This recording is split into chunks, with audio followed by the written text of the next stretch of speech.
logística.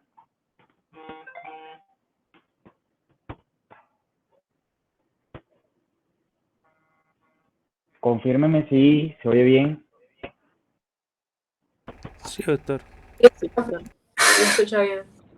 Ok, listo. Entonces, el día de hoy me dicen que estuvieron revisando tromboembolismo pulmonar, ¿cierto? ¿Cómo les fue con eso? Bien. ¿Quién le revisó tromboembolismo pulmonar? Jorge Pérez. ¿Quién, perdón? Jorge Pérez. El doctor Jorge. Ok, perfecto. Listo, entonces vamos a hablar sobre eso. Porfa, quien tiene el micrófono abierto, a menos que tenga alguna pregunta o participación. ¿Se ve la pantalla? Sí, señor. Listo. Entonces, bueno, este es un paciente. ¿Quién quiere leerlo?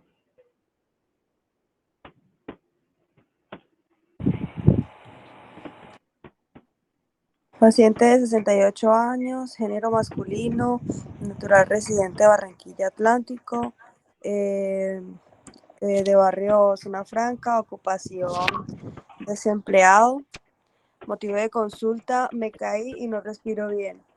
Enfermedad actual, paciente con cuadro clínico de 1 hora de evolución posterior a caída traumática por las escaleras y presenta fractura de radio. Al tiempo empieza con disnea, con deterioro de la, deterioro Clase funcional. de la clase funcional hasta 3 de 4 y sibilancias. Ok. Dale. Antecedentes personales, EPOC, sin diagnóstico espirométrico, y, Un PA, índice paquete año. dice paquete año 18. Revisión por sistemas, pérdida de peso en los últimos 5 meses, no justificada mayor a 5 kilogramos. En el examen físico tenemos frecuencia cardíaca de 128, tensión arterial de 166/98, frecuencia respiratoria de 28, saturación de 92, índice de masa corporal 18, peso de 55 y FIO de 21%. Tórax, tenemos discretos tirajes intercostales, abdomen normal. Todo lo demás del examen físico está normal, ¿cierto? Listo. Le hacen unos gases arteriales. Resulta que la doctora Karen es la médico de urgencia y ella dice, no, a mí me parece extraño esto. Y le hace unos gases arteriales y una radiografía de tórax. ¿Qué dicen los gases arteriales, doctora?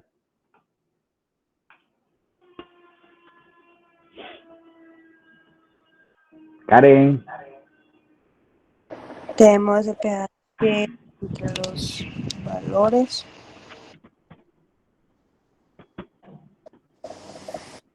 Ajá, pH 7.43. Peso 52. Bicarbonato de 34. Con una PO2 de 70 y saturando 91% ya confirmado por gases arteriales, ¿cierto? Tiene esta radiografía de tórax. ¿Quién me menciona qué se puede ver ahí en la radiografía de tórax?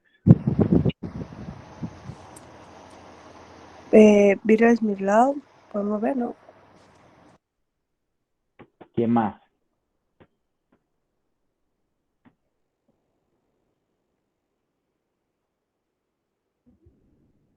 La parte del mediastino está más ancha.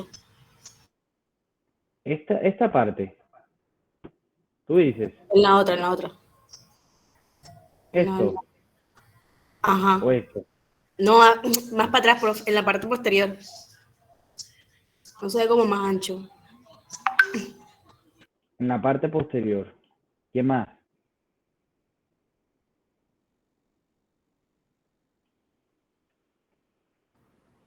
Profe, lo que yo logro ver ser unos consolidados, pero anteriores ahí al principio de la bronquial, pero el resto no sé si de pronto sería, no sé si estará bien tomada la radiografía y esas cosas. No logro notar, no sé si de pronto tendrá una cardiomegalia también. No, pero si, mira, hasta aquí llega el corazón, la silueta cardíaca. Hasta aquí. A ver, lo importante es, recuerden, siempre que ustedes tengan una ayuda diagnóstica o quieran interpretar algo, siempre tener un orden, una secuencia. Recordar que en algún momento dijimos que la radiografía de tórax, como usted la quiera leer, deben primero mirar si está bien tomada desde el punto de vista técnico. Entonces, por lo menos esta es una radiografía antero-posterior o posterior-anterior. ¿Quién me dice? Posterior anterior. Es posterior-anterior porque las escápulas están por fuera del campo. Bien. Ahora, dos, ¿está bien penetrada? Sí, porque se logra ver la parte de atrás. Se dice. La columna Columna vertebral se logra vertebral. ver detrás de la silueta cardíaca. Ok, listo. ¿Está bien inspirada? Al parecer, Contemos. sí. 1, 2, 3, 4, 5, 6, 7, 8. Ok. Y tiene buena, no está rotada. O sea, la distancia de aquí a acá es igual. Está como centrada, la distancia de aquí a acá es igual. Y tiene una proyección lateral. Entonces, esta es una proyección posterior anterior con una adecuada técnica de toma de la radiografía. Ahora, qué hallazgos podemos resaltar? Primero, es una radiografía que tiene datos de atrapamiento aéreo. Miren que los hemidiafragmas están discretamente aplanados. El corazón, más que estar aumentado de tamaño, parece que estuviera pequeño. Es un corazón en gota. Auer, mira, el mediastino está completamente normal. El receso precordial aquí está aumentado. Esto debería ser un poco más pequeño. Es decir, hay claros signos de atrapamiento aéreo que si usted los correlaciona con los antecedentes que tiene el paciente, recuerde que el paciente dijo que tenía antecedentes de ser fumador con un índice paquete año de 18. Entonces, son claros signos que muestran una enfermedad pulmonar obstructiva crónica y aquí lo dicen los antecedentes, si no estoy mal.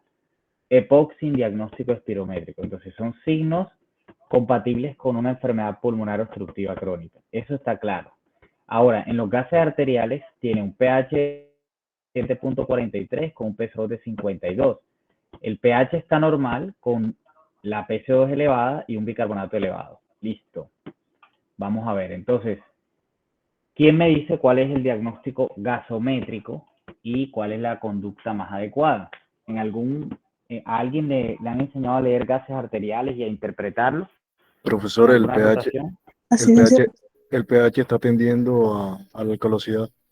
Una alcalosis respiratoria, profe. Alcalosis. No, yo diría que es una alcalosis metabólica, porque el que está más desbalanceado es el bicarbonato. ¿Quién más? Yo diría que es respiratorio. ¿Pero Alcalosis qué? respiratoria. Alcalosis respiratoria. ¿Quién más? Yuranis, Shakira. Es que si se pone Yuranis, a ver está callada. si se pone a ver la PC2 está en 52 y es de 35 a 45 y el bicarbonato es de 22 a 26. El que ¿Eso está qué más quiere desbalanceado decir? sería Pero el bicarbonato. puede Claro, estar sí. compensando el bicarbonato a la respiración también puede ser. O hay retención de la CO2 para que no siga subiendo el bicarbonato. Entonces puede ir aumentando. Más bien clínica del Retención de la paciente. SO2. Yuranis, te Siendo una escucho. patología. Ajá. Dale, Yura.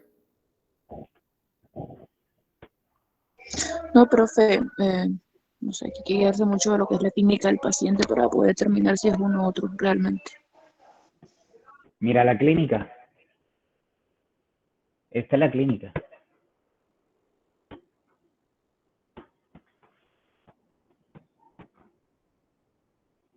Y esos fueron los gases arteriales que le tomaron.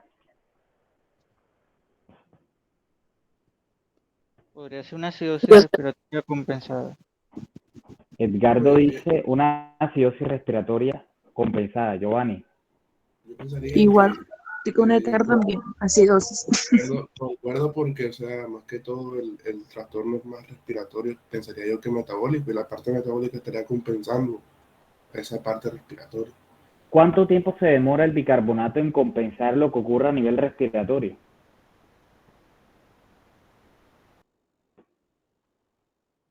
Unos 3 días.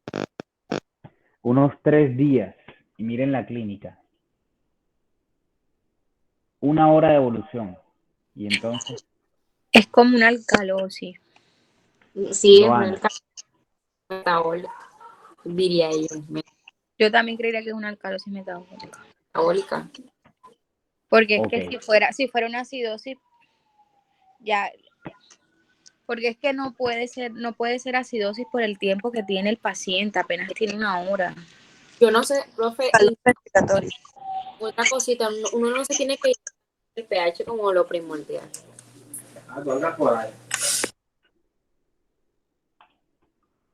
Ok, bueno, entonces, todo lo que están diciendo está bien, pero recordar, primero, todos los exámenes, todos los paraclínicos, uno los debe interpretar, como decía Duranis, en el contexto de la clínica del paciente. Entonces, ¿qué datos positivos tiene este paciente? Primero, es un paciente con una enfermedad pulmonar obstructiva crónica que no venía diagnosticada o que venía sin diagnóstico espirométrico, y probablemente tiene atrapamiento aéreo crónico que repercute en los gases arteriales, o sea que este paciente probablemente es retenedor crónico de CO2. Listo. Entonces tiene una acidosis respiratoria y tiene una alcalosis metabólica, tiene 2 trastornos.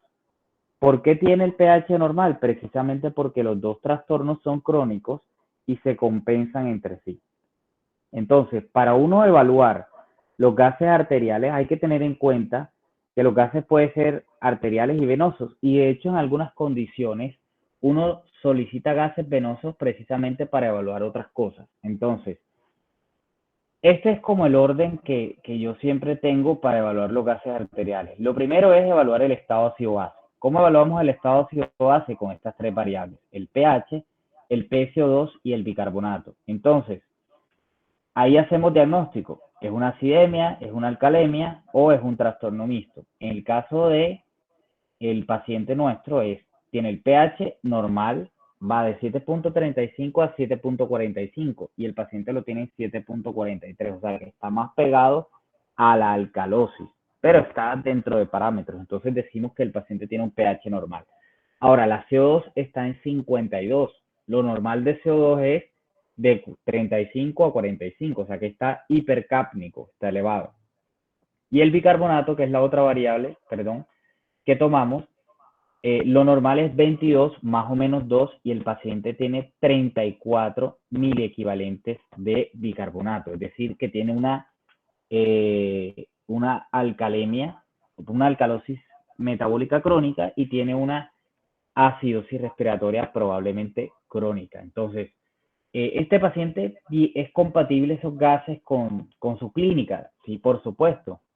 El paciente tiene una enfermedad pulmonar obstructiva crónica que lo predispone o lo condiciona a tener atrapamiento de CO2 crónico y por ende el bicarbonato, que no corrige el pH de manera aguda, sino que lo corrige de manera crónica, está elevado. Entonces, por eso sabemos que este trastorno es crónico. ¿Sí me entienden? Hasta ahí está claro. Sí, señor. Sí, señor.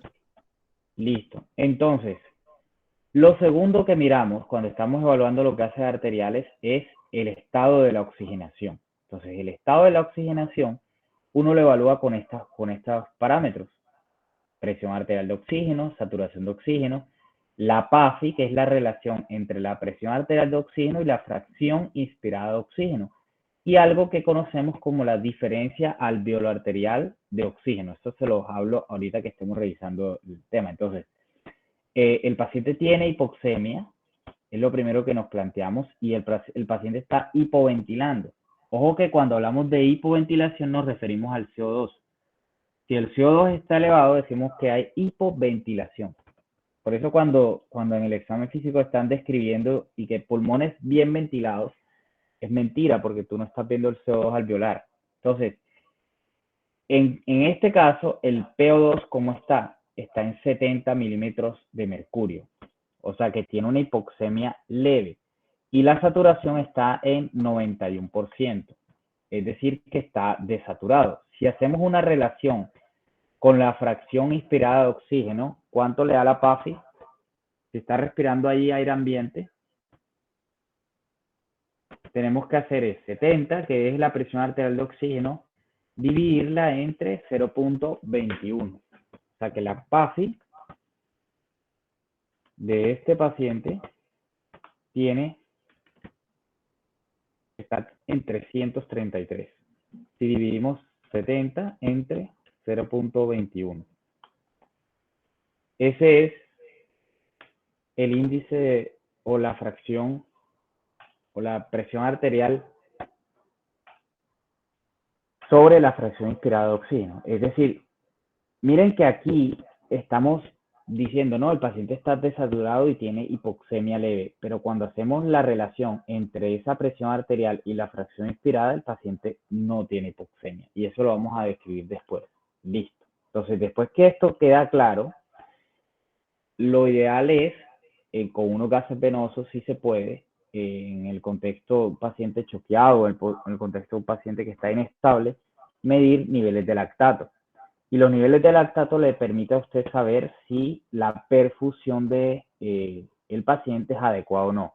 El lactato normal debería estar por debajo de 2. Cuando el lactato está por debajo de 2, decimos que el paciente tiene una hipoperfusión. Entonces, esos son como los 3 pasos para evaluar o para entrar en contexto con unos gases arteriales o venosos. Primero, el estado ácido-base. Segundo, el estado de oxigenación. Y tercero, la perfusión tisular. Entonces, cuando usted tiene esos 3 parámetros, uno puede saber, digamos, más o menos en qué contexto está el paciente. Y ahora vamos a analizar bien ese caso y vamos a llegar entonces a un diagnóstico gasométrico y miramos cuál es la conducta más adecuada en él. Pero antes de eso, unos conceptos básicos que quiero que les quede claro. Entonces, esto era lo que decía Antoine Lavoisier, decía que la respiración es un proceso simple de combustión. Entonces, es exactamente igual que el del carbón de leña, es decir, se consume oxígeno y se genera CO2. Entonces, el CO2 que se genera, este es como lo básico, ¿cierto? El CO2 viene por aquí por los alvéolos, por la vía respiratoria y sale por el capilar. Lo mismo que el oxígeno, entra por el alvéolo, entra al capilar y va a oxigenar toda la sangre. Entonces, debe haber siempre un equilibrio entre la ventilación y la perfusión. Si hay un equilibrio entre esa ventilación y la perfusión, el PO2 es normal. Ahora, ¿qué pasa si existe una obstrucción en el árbol bronquial? Entonces, esa ventilación el CO2 se va a quedar en la sangre y va a producir hipercapnia. Y el PO2, que normalmente está en el alvéolo y pasa a la sangre, va a quedar en el alvéolo y por ende ese cociente va a estar aumentado. ¿Por qué? Porque va a haber mayor ventilación que perfusión. Listo. Eso es lo que hablamos de aumento del espacio muerto. Y cuando es lo contrario, el alvéolo está tapado y la circulación está normal, quiere decir que el CO2, como tiene más difusión que el oxígeno, pasa al alvéolo, pero no se está generando tampoco intercambio con el oxígeno. Entonces, decimos que hay un espacio muerto fisiológico o un shunt, que también lo conocemos así. Ok, entonces, ¿Cuál es la utilidad de medir los gases arteriales y venosos en un paciente? Ya les dije, evaluar estos parámetros: la oxigenación, la ventilación, el equilibrio ácido-base y la perfusión. Entonces, la oxigenación, ¿de qué depende? Depende de varios factores. Uno de esos es el pH. pH, a menor pH, la curva de disociación, esta es la curva o la famosa curva de disociación de la hemoglobina. A menor pH, el paciente tiene menos afinidad la hemoglobina por el oxígeno y lo entrega más rápido. Y esto tiene un sentido, porque en situaciones como la acidosis metabólica secundaria a hipoxemia, el paciente debe entregar más fácilmente el oxígeno. Lo que pasa es que entonces se produce una disminución en la saturación. Lo contrario, al mayor pH, el oxígeno tiene menos, la saturación tiene más la hemoglobina tiene más afinidad por el oxígeno y no lo entrega fácilmente. Hay otras situaciones como el 2,3 disfosfoliserato, etcétera, y la temperatura, pero no impactan tanto como los cambios en el pH. Por eso es muy importante establecer eso. Mire la diferencia entre los valores normales en Bogotá y los valores normales en Barranquilla. El paciente que estamos analizando es un paciente que está en Barranquilla, a nivel del mar. Estos son los valores normales aquí. ¿Qué situación ocurre en Bogotá? En Bogotá hay menos cantidad de oxígeno. Entonces, el paciente se adapta y es normal que haya niveles de bicarbonato de 18, de 20, porque generalmente son pacientes hipoxémicos crónicos. Y el paciente puede tener, obviamente siempre tiene el pH normal porque el CO2 baja un poco en comparación al CO2 de acá de Barranquilla. Mire, eso es una de las cosas que también tiene que tener en cuenta.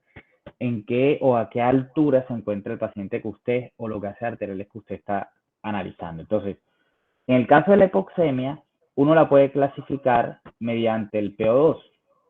El PO2, por ejemplo, le permite saber si es una hipoxemia leve, una hipoxemia moderada o una hipoxemia severa. Pero lo ideal es que uno calcule esa hipoxemia es con la PASI. Entonces, los índices de PASI van mayores de 300, normal, entre 200 y 299 es una hipoxemia leve, de 100 a 199 es moderada y menor de 100 hablamos de hipoxemia severa. Entonces, esta era una clasificación clásica, usar la PO2. Hoy en día ya sabe usted que tiene que fijarse en el índice de presión arterial de oxígeno sobre la fracción inspirada de oxígeno. Este paciente entonces, con el resultado que nos dio, ¿dónde está aquí? 333. ¿Tiene o no tiene hipoxemia? No No tenemos. tiene. No, tiene hipox leve. No tiene hipoxemia. Tiene hipoxemia leve por gases, por PO2, ¿cierto? Vamos a devolvernos, mírelo aquí. Tiene hipoxemia leve por gases, pero mire que cuando calcula la PAFI, que es lo más importante, el paciente no tiene hipoxemia. Listo. Entonces, este índice es el más importante para clasificar la hipoxemia en el paciente y para verificar si realmente tiene hipoxemia o no. Entonces, una vez analizado el tema de la oxigenación, por ejemplo, este paciente que tiene hipoxemia leve es un paciente candidato a oxígeno suplementario. ¿Con qué? Probablemente con un dispositivo de bajo flujo. Entonces usted dirá, ¿qué es un dispositivo de bajo flujo? Una cánula nasal. Este paciente que tiene una hipoxemia moderada, entonces es candidato a oxígeno suplementario, pero con un oxígeno de alto flujo o con dispositivos de alto flujo. ¿Cuáles son esos dispositivos de alto flujo? Los que manejan el sistema Venturi. Y este paciente que tiene hipoxemia severa es candidato no solamente a oxígeno de alto flujo, sino también a ventilación mecánica no invasiva o incluso a ventilación mecánica invasiva, dependiendo de qué, dependiendo del mecanismo. Entonces, eso ya lo van a ir aprendiendo en la medida en que vayan viendo las patologías. Entonces, pacientes, por ejemplo, que tengan un distrés respiratorio severo, secundario a una neumonía, uno a veces prefiere ventilarlos de manera inmediata. Otra opción es darle ventilación mecánica no invasiva, pero siempre colocarlos con oxígeno a alto flujo, porque si no mejoramos esto, la deuda de oxígeno se va haciendo mayor y el paciente entra en mayor disfunción multiorgánica. Eso recuerden que era uno de los conceptos que hablábamos en el paciente séptico. Mire que aquí estamos hablando de una insuficiencia respiratoria. Entonces, después que usted analiza la oxigenación, o le sirve para analizar la oxigenación, perdón, los gases arteriales también le sirven para mirar cómo se encuentra la ventilación. La ventilación depende es del CO2. Entonces, hablamos que el paciente está normocápnico cuando los niveles de PCO2 están entre 30 y 35. En el paciente con enfermedad pulmonar obstructiva crónica, lógicamente el CO2 está más elevado. Entonces, miren que los conceptos de hipoventilación e hiperventilación son contrarios al CO2. Entonces, hablamos que hay hipoventilación cuando hay hipercapnia y hablamos que hay hiperventilación cuando hay hipocapnia. Entonces, nuestro paciente, ¿qué tiene? ¿Hipercapnia o hipocapnia? Hipercapnia. Hipercapnia. O sea que tiene hipoventilación. ¿Y por qué tiene hipoventilación?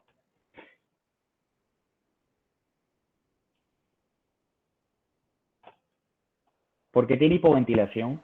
Profe, porque esas relaciones son inversamente proporcionales, la hipercapnia y la hipocapnia y viceversa. Porque ellos son retenedores de CO2. Como son retenedores de CO2, respiran como lentico, como pajarito. No, por esto, mire, por esto.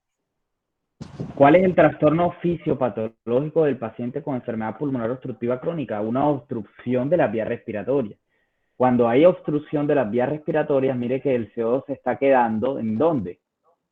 Se está quedando en el organismo, no está eliminándose por el alveolo. O sea, está haciendo circulación. El paciente entonces hace esto. Entonces, en pacientes con EPOC, decimos que el cociente de ventilación-perfusión es mayor a 1. ¿Por qué? Porque el paciente está volándose el espacio aéreo y se está generando eso. Por eso es que está haciendo esta parte. ¿Ok? Eso está claro. Doctor, disculpe, ¿usted está compartiendo? Ricardo. Sí, claro. Mierda. Voy a Estoy salir y voy a compartiendo entrar de nuevo, diapositivas. no aparece. Todos están viendo. Sí, doc. Yo sí la Ah, veo. bueno. Entonces, Es un problema, ok, voy a listo. salir y entrar de nuevo a la clase, pero por más esta hora. Perfecto. Entonces, miren, dentro de los mecanismos de la hipercapnia crónica, podemos tenerlo desde patologías del sistema nervioso central hasta patologías de la caja torácica, pueden ser del sistema nervioso, de los músculos de la respiración, incluso de los pulmones. Entonces, en el caso nuestro, ¿qué problema es de hipercapnia? Un problema pulmonar, un problema de la caja torácica o un problema central. De la caja torácica. Es un problema principalmente pulmonar, porque tiene POC. ¿Sí ve?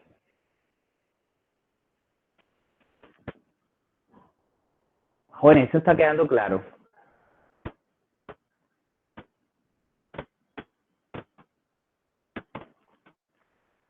Doc, no sé si puede poner esa diapositiva en modo presentación. Lo que pasa es que no se ve casi. Es que casi no Se ve muy se ve. borroso. Debería ponerlo en modo presentación o algo. ¿No? Vamos a ver.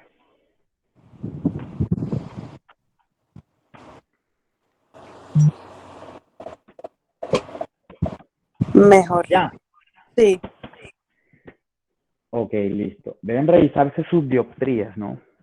Hay que ir al optómetra, por lo menos una vez cada año. Bueno, entonces, ¿qué estábamos hablando? Yo le estaba diciendo, existe que los gases arteriales también les sirve para analizar la ventilación del paciente. Y la ventilación depende principalmente. Eso es lo que le estaba diciendo. Estos son los niveles normales de CO2. Cuando los niveles de CO2 están por encima de 35, decimos que el paciente tiene hipercapnia. Y la hipercapnia es igual a hipoventilación. ¿Por qué hipoventilación? Porque el paciente tiene una obstrucción en la vía aérea. Y la obstrucción en la vía aérea entonces le desencadena un atrapamiento de CO2 en sangre. ¿Ok? Cuando el CO2 está por debajo de 30, decimos que hay hipocapnia y el paciente tiene hiperventilación. Cuando el paciente tiene hiperventilación o hipocapnia, entonces el CO2 baja. Ahora, en el caso de nuestro paciente, tiene un CO2 elevado, con un bicarbonato también elevado. Ese paciente, dijimos, tiene hipercapnia, sí. Está hipoventilando, sí. Está hipoventilando de manera crónica. ¿Y por qué está hipoventilando de manera crónica? Porque tiene una enfermedad pulmonar obstructiva crónica de base. Entonces, los gases arteriales nos sirven para mirar cómo está el estado de ventilación. Y les decía que, bueno, no es el caso de nuestro paciente, pero se puede presentar un problema, por ejemplo, del sistema nervioso central.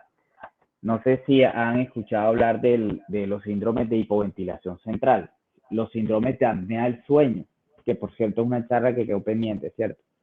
Bueno, vamos a retomarla en algún momento.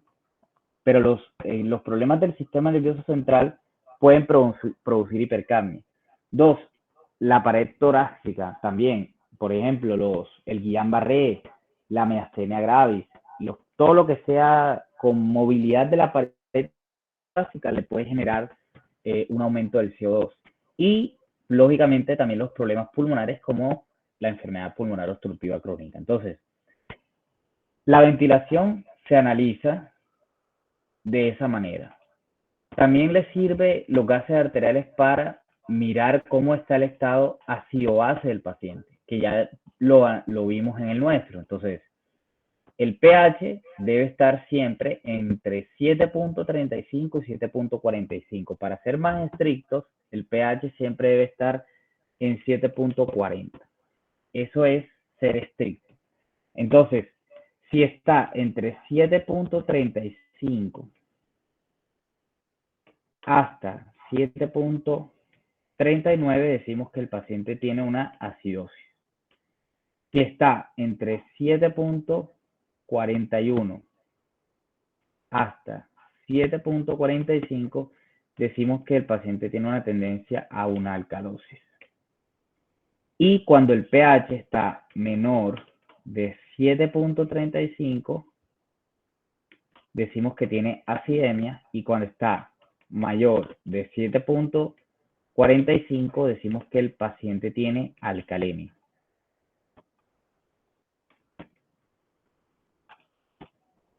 Ojo con esto es lo normal. Ojo con este concepto, porque tendemos a confundir el cambio de pH sanguíneo, que es la alteración, con estos dos rangos, que son rangos que, si bien son un trastorno, generalmente ese pH es tolerado por nuestras células porque se encuentra dentro de los rangos normales, que va de 7.35 a 7.45. Ahora, el caso de nuestro paciente, ¿cómo pH? Está en 7.43, o sea, tiene una alcalosis, pero no tiene alcalemia. ¿Por qué no tiene alcalemia el paciente? No sobrepasa el 7.45. ¿Pero por qué no la tiene?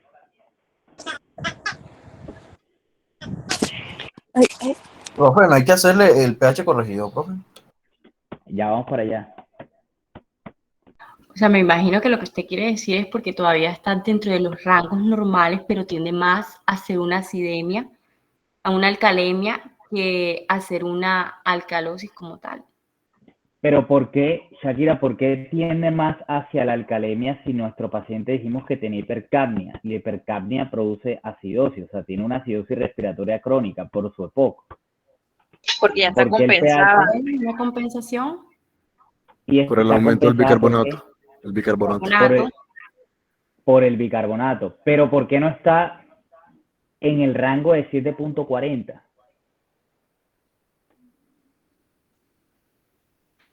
Porque para este bicarbonato, jóvenes, este PCO2 debe estar un poco más alto. Y si fueron detallistas, miren la respiratoria que tiene el paciente. ¿Sí lo ves? Sí, el 28.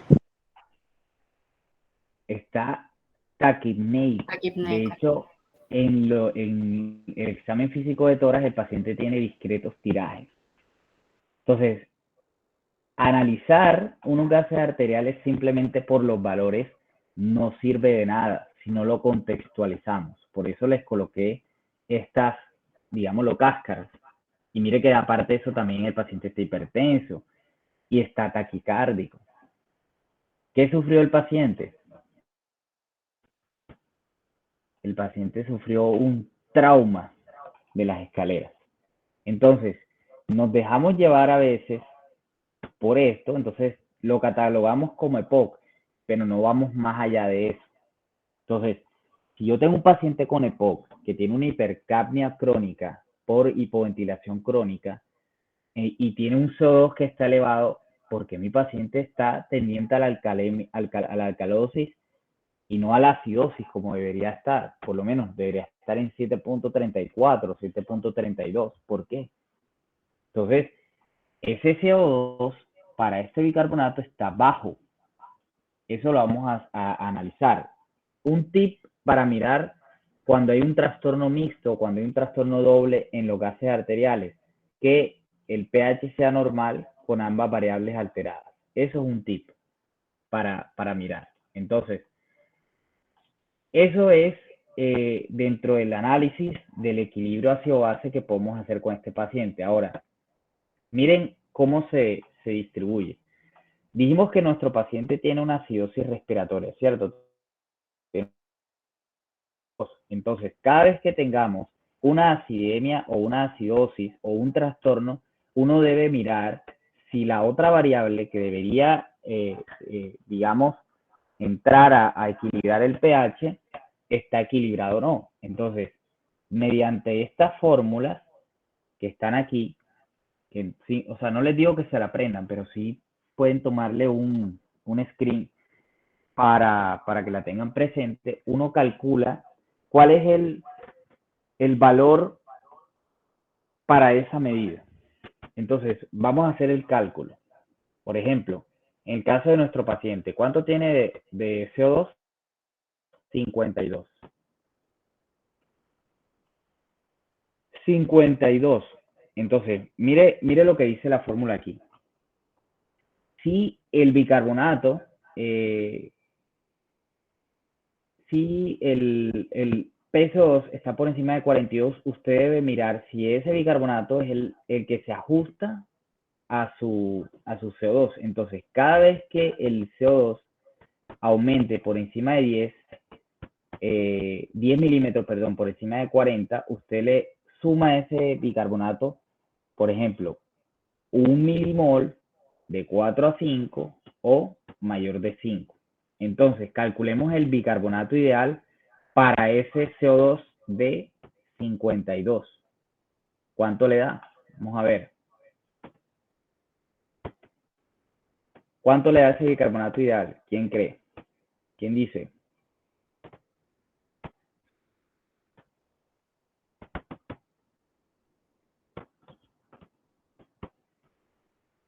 ¿Puedes repetir la pregunta?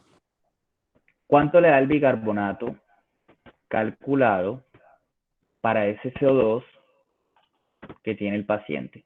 52. ¿Cuánto debería estar?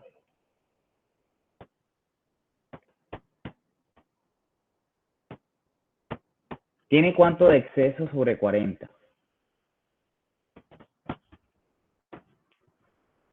tiene 12 milímetros de mercurio. Entonces, 12 milímetros de mercurio, ¿en dónde se ubica? Mayor de 5, ¿no? Los 12 milímetros de mercurio adicionales que tiene el paciente lo ubican aquí, en este rango, entre 4 y 5, porque se incrementa entre 4 y 5 por cada 10 milímetros de mercurio por encima de 40. Se incrementa 10, luego 2 más. Es decir, que para el CO2, que está en 53, ese bicarbonato debería estar más o menos 5 más 24, que es lo normal, los límites superiores del bicarbonato, debería estar en 29. El paciente tiene 34. Por eso les digo que el diagnóstico gasométrico de nuestro paciente es un trastorno mixto. Una alcalosis crónica con una acidosis crónica. Ahora vamos a mirar por qué tiene una alcalosis crónica nuestro paciente. Tómenle un screen a esto, porfa, y analícenlo con con un artículo que les voy a mandar al grupo. Porque esto hay que seguir analizando, ¿ok? Entonces, hasta aquí, resumen, o digamos los puntos clave de los gases arteriales. Primero, es una prueba que le permite a usted saber cómo está el estado de oxigenación de nuestro paciente. Segundo, es una prueba que también le permite saber cómo está la ventilación del paciente. Pero no nos quedamos ahí. Esa ventilación debe ser analizada en el contexto clínico, con los antecedentes, con la clínica del paciente, y debe ser analizada con el bicarbonato. Debe reajustarse, o debe ajustarse más bien, ese CO2 al bicarbonato, y ese bicarbonato debe ajustarse al CO2.